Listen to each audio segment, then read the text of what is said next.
Hello everyone, welcome to my YouTube channel Meena kitchen blog.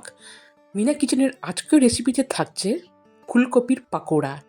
এটা তোমরা সকাল, দুপুর, বিকেল এনি টাইম তোমরা করতে পারো। ভীষণই লোভনীয় হয় এবং টেস্টি হয়। তাহলে চলো গাইস, তোমরা দেখতে থাকো। সো গাইস, আমি এখানে একটা বড় সাইজের ফুলকপি নিয়েছি। এইবারে আমি এই ফুলকপিগুলোকে ছোট ছোট করে পিস করে কেটে নিব। সো গাইস দেখো, এখানে আমার কাটা হয়ে গেল। আর এখানে এই ফুলকপির পিসগুলো আমি আমার মতো করে কেটে নিয়েছি। তোমরা চাইলে এটা আরও ছোট করেও কাটতে পারো। সো গাইস, এখন আমি ওভেনে একটি পাত্রে বসে দিয়েছি জল উষ্ণ গরম হয়ে গেলে সামান্য লবণ দিয়ে দিলাম। আর এরপরে দিয়ে দিচ্ছি কেটে রাখা ফুলকপিগুলো। দেখো বন্ধুরা, ফুলকপিগুলো কিন্তু আস্তে আস্তে করে আমি নাড়িয়ে নিচ্ছি। আর এখানে কিন্তু ফুলকপিগুলোকে আমি বেশি সেদ্ধ করব না, অর্ধেক সেদ্ধ যাতে হয় ফুলকপিগুলো তাতে কিন্তু একটু খেয়াল রাখতে হবে। তো গাইস, এখন কিন্তু আমি ফুলকপিগুলোকে তুলে নিব। ফুলকপিগুলোকে তুলে নিয়ে আমি একটি ছাঁকনিতে রেখে দিয়েছি যাতে জলটা ঝরে যায়। আর এখন আমি একটা টিস্যু পেপার দিয়ে এই ফুলকপিগুলোকে আমি মুছে নিচ্ছি যাতে জল লেগে না থাকে। এরপরে একটি পাত্রে আমি এখানে বেসন নিয়েছি।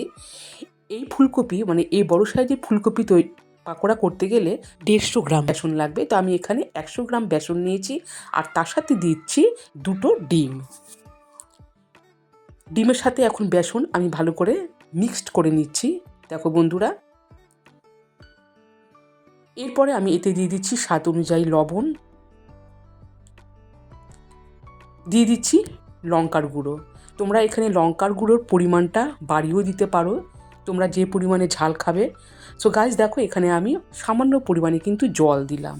জল দিয়ে এখন আমি এই ব্যাটারটাকে বেশ ঘন করে তৈরি করে নিব। তো দেখো বন্ধুরা, এই ব্যাটারটাও কিন্তু তৈরি হয়ে গেল। তোমরা দেখে বুঝতে পারছো এই ব্যাটারের ঘনত্বটা কতটা।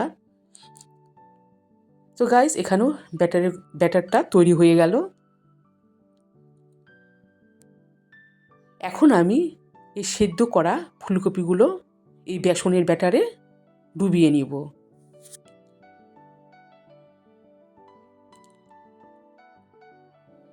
এরপরে আমি ওভেনে কড়াই বসিয়ে দিয়েছি। কড়াই গরম হয়ে গেলে দিয়ে দিব সয়াবিন অয়েল। তো গাইস দেখো, তেল গরম হয়ে গেলে এবারে মিডিয়াম আছে এখন আমি এই ফুলকপিগুলোকে বেসনের ব্যাটারে ভালো করে মিশিয়ে দিয়ে দিলাম। এভাবে আমি একটা একটা করে দিয়ে দিচ্ছি। আর মিডিয়াম আছে আমি এখন এই পাকোড়াগুলোকে একদম কড়া করে ভেজে নিব।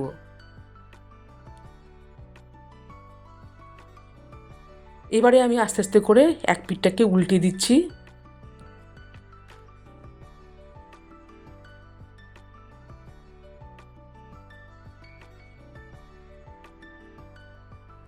তো গাইস দেখো, একদম কতটা ব্রাউন হয়েছে তোমরা দেখে বুঝতেই পারছো।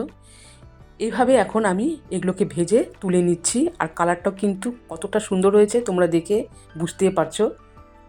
আর তোমরা বাড়িতে ট্রাই করলে ঠিক এইভাবেই করবে। তো দেখো বন্ধুরা,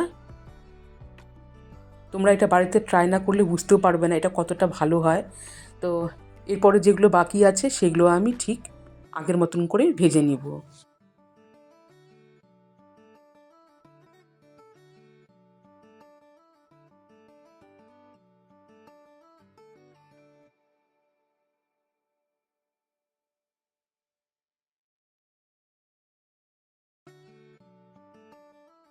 সো গাইস দেখো, দ্বিতীয়বার যে ফুলকপির পাকোড়াগুলো দিয়েছিলাম সেগুলো কিন্তু ভাজা হয়ে গেছে। এবারে আমি এগুলোকে তুলে নিচ্ছি।